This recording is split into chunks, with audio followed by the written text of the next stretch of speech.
À 3 journées de la fin du championnat, ce match entre l'ETG 18e et Reims 17e s'annonce capital dans la lutte pour le maintien. Un point seulement sépare les deux équipes en difficulté actuellement. Les Évianais sont sans victoire depuis 5 matchs, tandis que les Rémois ont perdu 6 de leurs 7 dernières rencontres. L'an passé, l'ETG s'était maintenu lors du dernier match face à Sochaux et aime ses rencontres coup près. Cela commence plutôt bien avec la première opportunité pour Mathieu Duhamel qui bute sur Kossi Agassa, le portier togolais, impeccable sur la tentative du joueur prêté par le Stade Malherbe de Caen.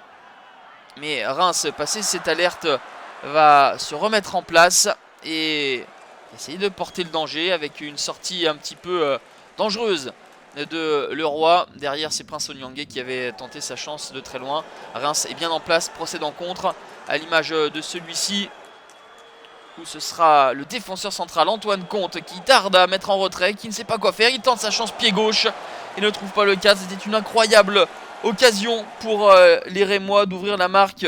Olivier Guégan sait que ce match est important et qu'il ne faut pas laisser filer les occasions de but. Et Diego qui est à l'origine de cette action, le beau relais, et Diego qui va trouver à la finition David Ngog.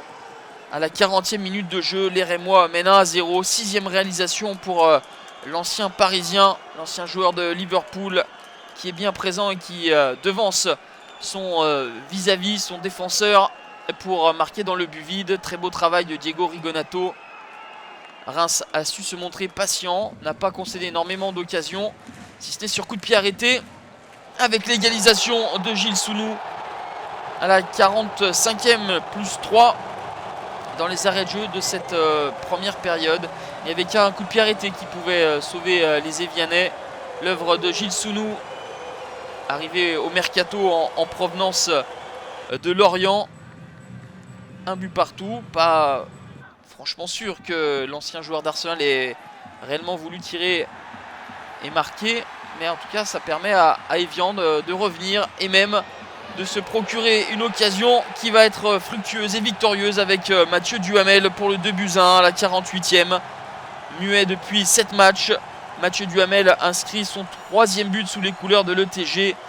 Et la plus mauvaise défense de Ligue 1 doit s'incliner pour la 2e fois de la soirée. Au pire des moments, les Rémois encaissent des buts entre la fin de première période et le début de la 2e. Évian Thonon-Gaillard a renverser la tendance, mais Reims n'abdique pas et va revenir suite à ce coup de pied arrêté. La tête de Mandy ricoche sur le poteau et David Ngog a bien suivi. 2 buts partout à la 64e. Le 7e but d'Ngog qui ne laisse aucune chance à Leroy. Mandy était tout proche une nouvelle fois d'inscrire un but de la tête sur coup de pied arrêté. Les Rémois sont galvanisés par cette égalisation. 85e minute, superbe but de Benjamin Mukanjo. Le travail d'Ngog est excellent et que dire de la finition du buteur camerounais. Comme au match aller, score final 3-2 pour Reims qui prend 4 points d'avance sur l'ETG à 2 journées de la fin. Cette 3e défaite consécutive fait mal aux Évianais qui compromettent sérieusement leur chance de maintien.